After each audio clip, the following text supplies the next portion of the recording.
सादा झंडा लहर के चारों कोना माँ।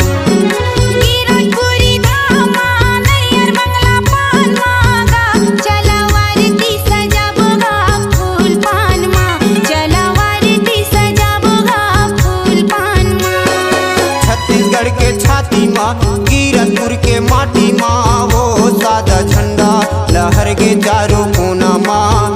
सादा झंडा लहर के चारों कोना माँ।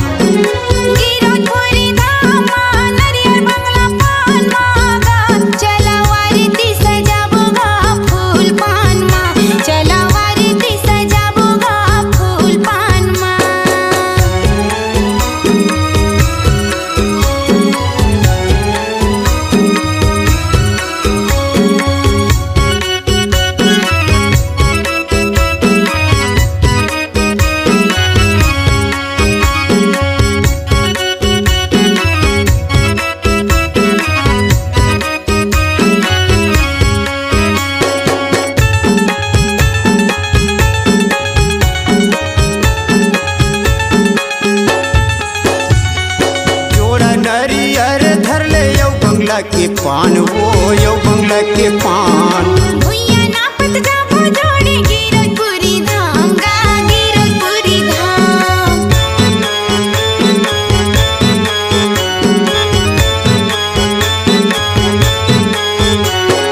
जोड़ा नरियर धर ले यो बंगला के पान, वो यो बंगला के पान।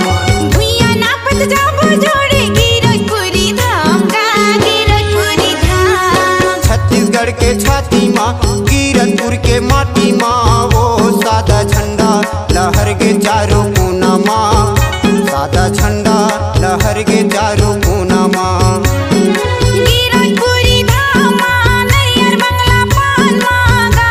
चला वारती सजाबो गा फूल पान माँ। चला वारती सजाबो गा फूल पान माँ।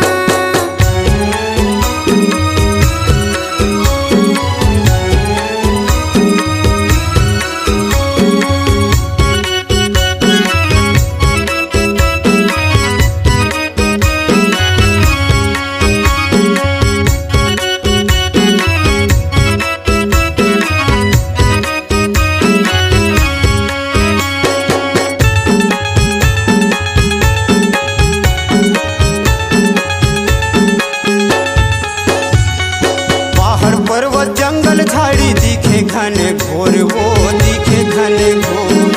बाघ भालू चिड़ै चुरगुन खेले चारो ओर गा खेले चारो ओर।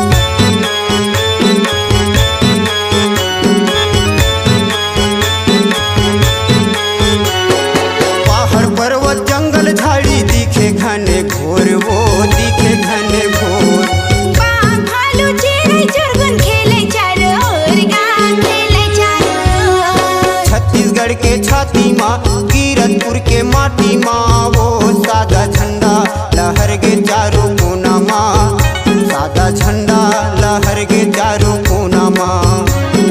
गिरजपुरी धाम माँ नरियर बंगला पान माँ गा। चला वारती सजाबो गा फूल पान माँ। चला वारती सजाबो गा फूल पान माँ। छत्तीसगढ़ के छाती माँ कीरतपुर के माटी माँ, वो सादा झंडा लहर के चारों कोना माँ। सादा झंडा लहर के चारों कोना माँ। गिरजपुरी धाम माँ नरियर बंगला पान माँ गा। चला वारती सजाबो गा फूल पान माँ। चला वारती सजाबो गा फूल पान माँ। तलवारती सजाबो गा फूल पान माँ। चला वारती सजाबो गा फूल पान माँ। तलवारती सजाबो वो फूल पान माँ। चला वारती सजाबो गा फूल पान माँ। आपकी आवाज ही आपकी पहचान है। यदि आप अपनी आवाज को एक नया आयाम देना चाहते हैं तो चले आइए मल्टी ट्रैक डिजिटल रिकॉर्डिंग के लिए AVM audio video studio Khamtarai Raipur. Mobile number 9301 15239229 और 7869646201। यदि आप नए एवं पुराने गीत सुनना चाहते हैं तो avmgana.com में जाकर गाना फ्री डाउनलोड करें और YouTube चैनल में AVM गाना को सब्सक्राइब करें।